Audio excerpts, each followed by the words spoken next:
주님께서 여러분과 함께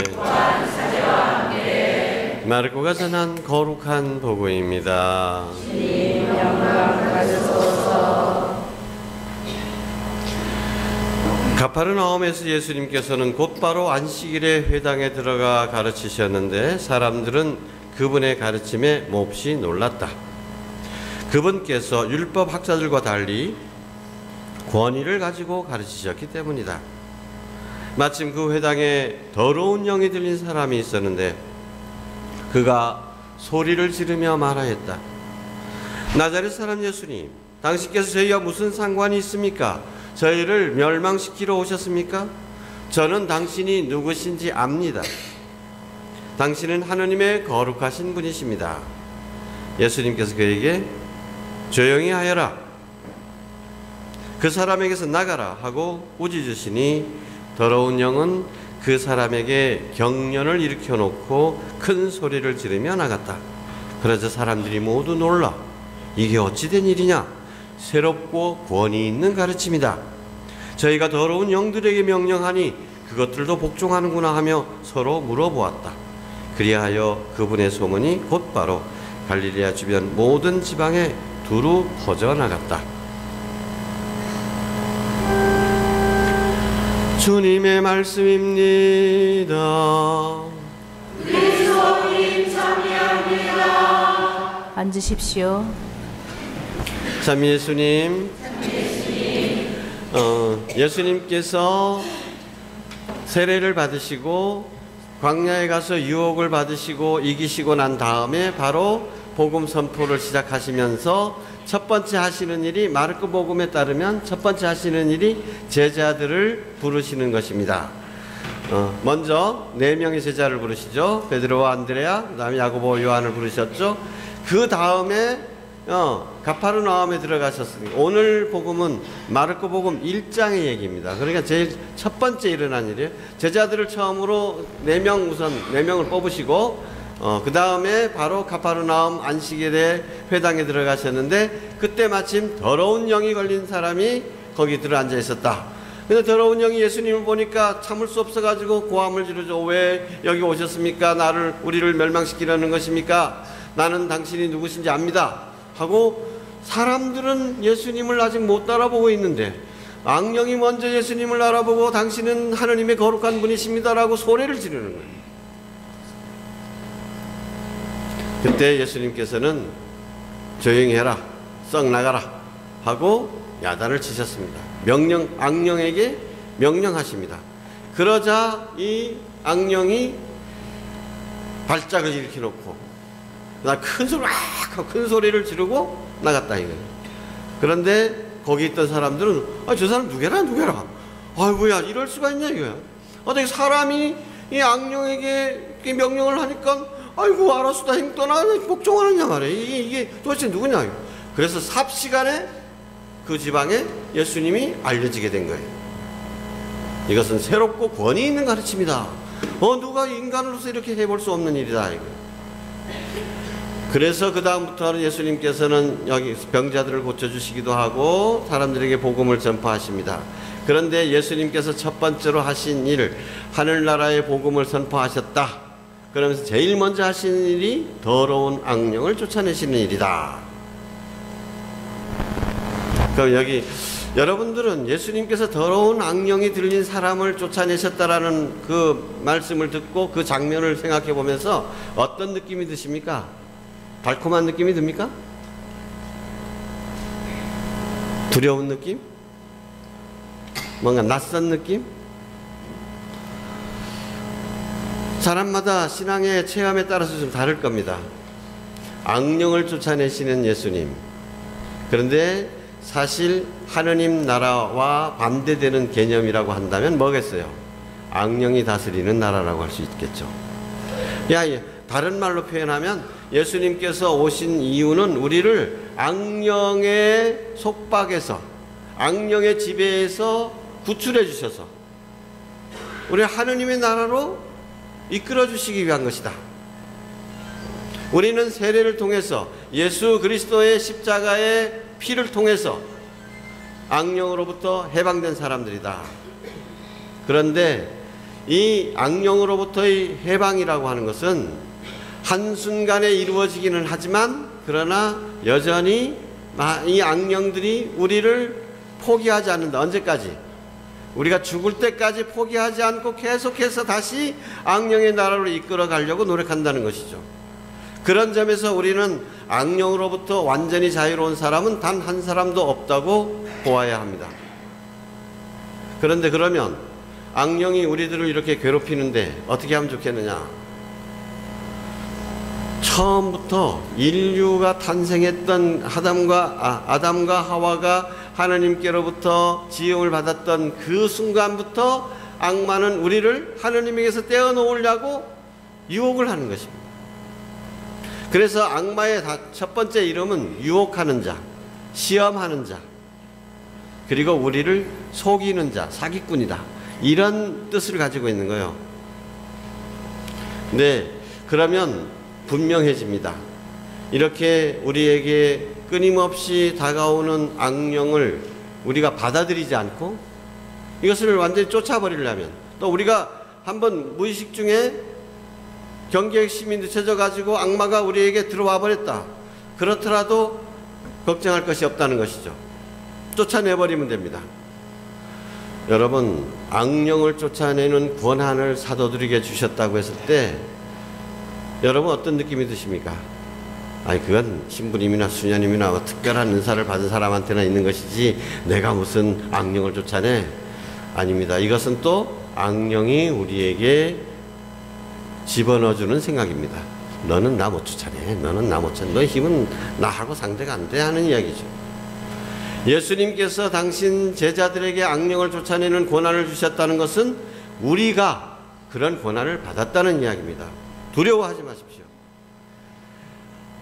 악마가 제일 잘 쓰는 전술이 두 가지가 있습니다. 하나는 뭐냐?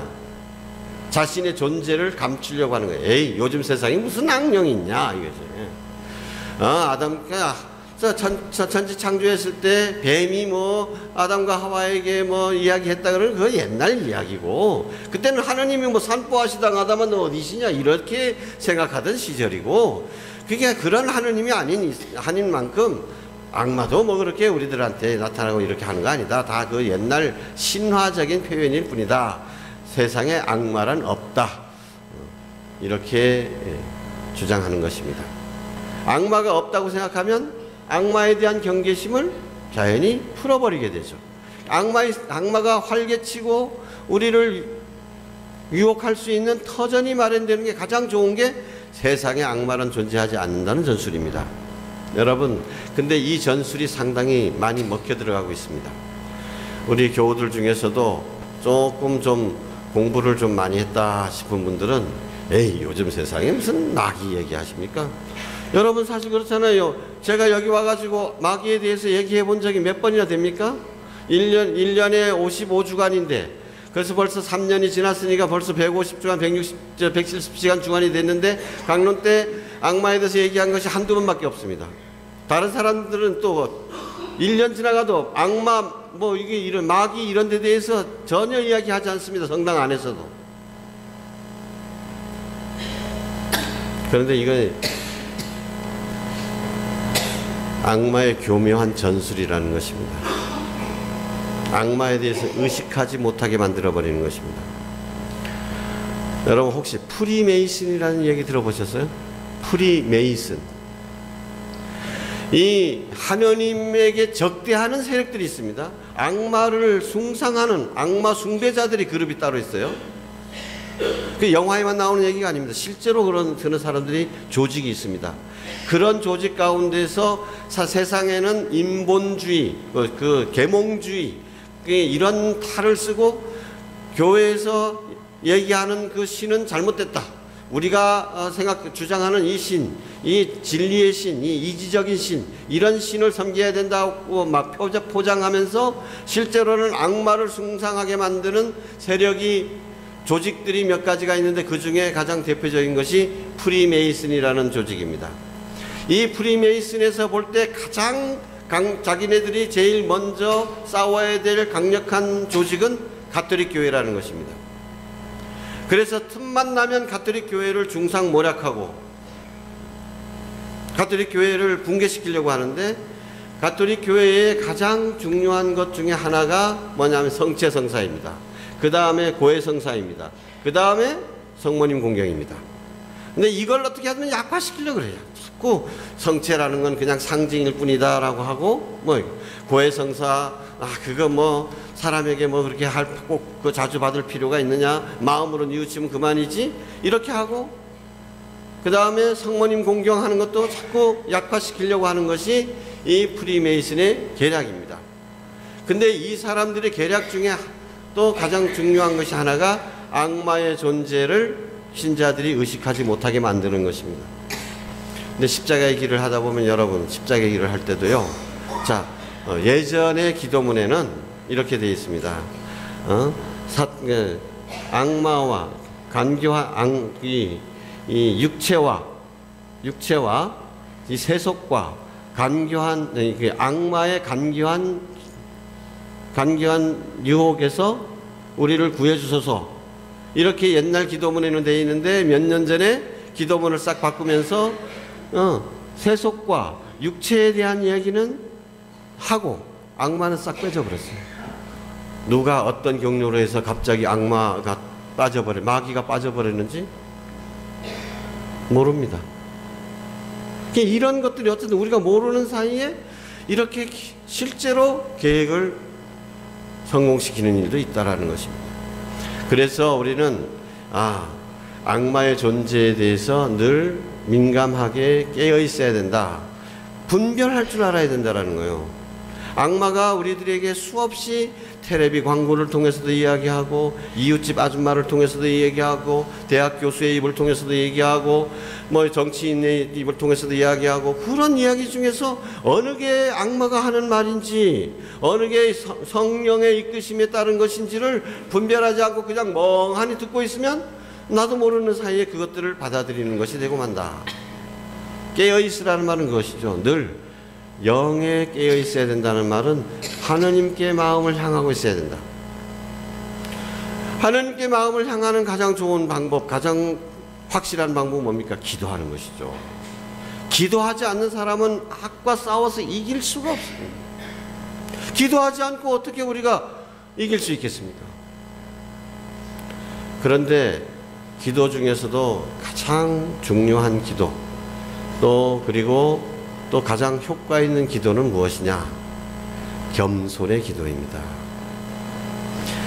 예전에 초대교회에서 이 콘스탄티누스 황제가 가톨릭 교회를 공인하고, 그래서 너도 나도 도지사, 시의원 할 것 없이 전부 다 성당으로 다 몰려 들어와서 이 교회가 이제는 옛날 박해받던 시대의 순수함이 많이 사라져 버렸어요. 세속화되기 시작하는 거죠. 그래서 안 되겠다. 온전하게 그리스도의 가르침에 따라 살기 위해서는 이 세상을 버리고 사막으로 가야 되겠다고 해서 사막 영성이 시작됩니다. 그래서 이 사막에서 혼자서 굴파고 또는 움막을 짓고 거기에서 열심히 일하고 일주일에 몇 번씩 단식하고 겨우 빵하고 물만 먹고 이렇게 자기네들이 바구니 짠 거 이거 가서 시장에 가서 팔아서 그 돈으로 빵 사 먹고 이러면서 오로지 이 하느님과 함께 지내려고 애쓰는 이런 은수자들이 지금 수도 생활의 그 기원이 되는 것입니다. 그렇게 그런 사람들이 살고 있었는데, 그 중에 가장 유명한 사람 중에 하나가 마카리오라는 사람입니다. 그런데 이 마카리오가 얼마나 성덕이 뛰어났는지 마귀들이 그냥 떼거지로 달라들어 가지고 타락시키려고 합니다. 한 은수자를 타락시키면 수만 명의 영혼을 지옥으로 데리고 갈 수 있다. 그래서 그렇게 유혹을 시키는데도 이 마카리오는 끄덕도 하지 않고 그랬습니다. 그래서 마지막으로 이 악마가 전술을 어떻게 썼는지 아세요? 천사로 번장을 하고 나타났어요. 마카리오야. 마카리오가 한참 바구니 짜고 있는데 천사가 딱 나타났어요. 마카리오야, 나는 천사 가브리엘이다. 네가 워낙 나를 충실히 섬겼기 때문에 하느님께서 너에게 가보라고 해서 왔다. 마카리오가 일을 하다가 어떻게 했는지 아세요? 힐끔 쳐다보면서 주소 잘못 찾으신 거 아닙니까? 나는 하느님께서 천사를 보낼 만한 사람은 못 되는데요 하고 계속 바구니를 짜고 있었다는 겁니다. 여러분 앞에 나 천사 가브리엘이다 하면 화들짝 놀라. 아이고, 어떤 사람들은 아이고 웬 저기 제비가 농부한테 줄 그 흥부한테 줄 호박씨를 갖고 오지는 않았을까? 뭐가 좋옵디가? 근데 이렇게 마음이 전혀 움직이지 않을 수 있었던 건 뭐겠습니까? 겸손의 토대가 되어 있기 때문이죠. 그래서 악마가 드디어 천사의 탈을 벗기면서 소리쳤다. 마카리오야, 너의 그 겸손 때문에 내가 어찌할 수 없단 말이다. 울부짖고 떠나갔다고 합니다. 겸손한 사람에게는 악마가 힘을 잃어버립니다. 그런데 겸손하지 못한 사람들에게는 한마디로 악마의 밥이 되는 것입니다. 제가 그 반대되는 이야기 하나만, 또 재미있는 얘기 하나 할까요? 마카리아와 거의 비슷하게 그 존중을 받고 하던 은수자가 있었습니다. 그런데 이 은수자가 마귀가 속삭였습니다. 너 혼자 아무리 덕을 많이 쌓아봐야 너 여기 혼자 있으면 너 죽어버리면 그만 아니냐. 너 그 높은 덕을 밖에 나가서 세상 사람들을 위해서 써가지고 구원을 많이 받도록 해야 될 거 아니냐. 그러니까 그래, 그런 얘기를 들으니까 솔깃해지는 거예요. 그러나 또 기도로 억눌렸습니다. 그래서 악마가 또 다른 주교님 해주십시오, 어느 마을에서 찾아와서 우리를 섬겼죠, 우리를 다스려 주십시오, 그런 얘기도 끄덕하지 않고 은수자로서의 길을 걸어가고 있었습니다. 그런데 악마가 최종적으로 쓴 수법이 뭔지 아세요? 그와 비슷하게 옆 동네에서 은수를 하고 있던 친구 은수자가 있었는데, 그 친구 은수자 이름을 대면서 야야야야, 너네 친구 누구 있잖아, 가히 주교된대. 그러니까 즉시 그 나보다도 못한 것이 주교돼 한대 하고는 나가서 타락하고 말았다는 얘기입니다. 자기가 누구보다 내가 덕이 더 높다, 내가 더 열심히 하느님을 섬기고 있다라는 이런 교만한 마음도 쉽게 마귀의 밥이 되고 마는 것입니다. 그 다음에 우리가 마귀와 싸워 이길 수 있는 가장 좋은 방법 하나 가르쳐 드리겠습니다. 오늘 간단합니다. 아주 간단합니다. 믿음으로 명령하시면 됩니다. 예수님께서 오늘 뭐라고 그랬어요? 다 한마디. 나가거라. 이 사람에게서 나가거라고 했잖아요. 이 권위 있는 예수님의 명령, 이 명령은 바로 세례를 통해서 그리스도와 하나가 된 우리에게도 그대로 적용되는 것입니다. 우리도 다른데 신부님 나 마귀 들렸을 때 나 마귀 쫓아주십시오, 신부님 찾을 이유가 하나도 없습니다. 물론 제가 도움 드릴 수 있겠죠. 그러나 그 이전에 나는 못한다는 것이 아닙니다. 이 마귀를 두려워하게 되면 어떤 현상이 생기느냐, 점점 두려워지는 겁니다. 두려움이 커집니다. 제가 그걸 확실하게 아는 거는 강아지 경우입니다. 옛날에 저 강아지, 어렸을 때는 다 강아지 좀 무서워하게 되죠. 물리면 강아지가 또 커 보이고. 이제 어른 돼도 그 어렸을 때의 그 두려움이 있잖아요. 그래서 저기서 컹컹컹 해가면 어때요? 이것들이 혹시나 나를 물지 않을까 해가지고 빌빌빌 저 뒤로 자빠지게 되잖아요. 그러면 강아지들은 어떻게 합니까? 더 기세등등 해가지고 이빨 이렇게 악 하죠. 근데 그럴 때일수록 오히려 내 마음에서부터 강아지한테 얘기합니다. 강아지가 너 왜 그러냐? 걱정하지 말라. 내가 자기를 두려워하지 않는다는 것을 보여주면 됩니다. 강아지들이 왜 그렇게 이빨 드러내고 하는 것이 있어요? 내가 자기에게 해가 될까봐 두려워서 더 하는 겁니다. 내가 걔한테 해로운 존재가 아니라는 걸 보여주면 그렇게 막 악쓰는 이유가 없잖아요. 악쓰는 거는 나를 두려워하고 있다는 얘기입니다. 내가 두려워해야 될 게 아니죠. 걔가 나를 두려워하고 있다는 얘기예요. 근데 마귀도 마찬가지입니다. 악령도 내가 두려워하게 되면 그것들이 그냥 막 나 잡아먹을 듯이 합니다. 속으로 저게 나를 두려워하고 있구나. 야 사탄아 물러가라. 누구 이름으로? 내 이름으로 하면 안 되죠. 누구 이름으로? 주 나자렛 사람 예수 그리스도의 이름으로 명한다. 사탄아 물러가라. 더러운 영아 나가라. 이 예수님의 말씀은 이 세상을 창조하신 그 말씀입니다. 능력 있고 힘 있는 말씀입니다. 우리 세례를 통해서 그 힘을 받았습니다. 주님께서 주시는 것이죠. 그래서 그러한 믿음을 가지고 내가 마귀가 유혹했구나 하면 어떤 행위가 막 회복하 이러지 말고 오늘 주님께서 보여주신 그 모습대로 새롭고 권위 있는 모습으로 우리가 가진 그 권위로 사탄아 물러가라. 유혹아 꺼져라. 예수님의 이름으로 명한다. 그걸로 충분합니다. 여러분 기도 중에 자꾸 분심 들고 엉뚱한 생각 들고 유혹이 나오죠. 그럴 때 마음을 가라앉히고 예수님의 이름으로 명령해 보십시오. 예수님의 명령이 예수님의 이름이 얼마나 큰 힘을 가지고 있는지 여러분 체험하면서 사셔야 됩니다. 근데 그건 여러분 진짜 믿고 해보면 예수님의 이름이 이렇게 놀라운 힘이 있구나라는 건 금방금방 체험하게 되는 겁니다. 그럴 땐 신앙이 힘이 있고 달라지죠. 야 역시 세례를 받은 나한텐 마귀 따위가 범접을 못하는구나. 와도 간단하게 이렇게 쫓겨나는구나. 악마는 없는 것이 아닙니다. 늘 우리를 속이려고 합니다.